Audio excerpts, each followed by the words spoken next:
तेरा दुम्बा चोरी हो गया। आज मैं बड़ा इंशाअल्लाह तेरी मेहरबानी दुम्बा चोरी हो गया।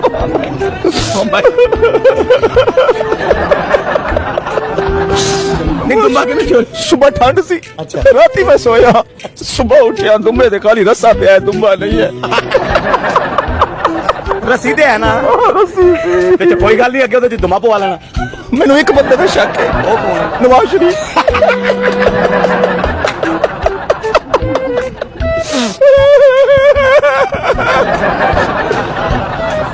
तुसी मजाक ही नहीं समझ रहे हो। ओ मेरा हमसाया नवाज शरीफ एक और है। ओ मैं उस नवाज शरीफ किस तरह ओ ते डॉलर चोरी करदा है, ओ ते दुबई सऊदीया, ओ इत्थे दुबई नहीं नहीं ओ बैंक चोरी करदा है। ओ नवाज शरीफ मैं मजाक कर रहा, किथे मेरे हैगा उत्ते पुलिस ना पवा दे। मैनू माफ कर दे। अच्छा चलो दुम्बे दा अफसोस कर लो, अल्लाह खैर करे। या अल्लाह जिथे भी जिन्हें भी लिता है उन्हें हजम करवा दे।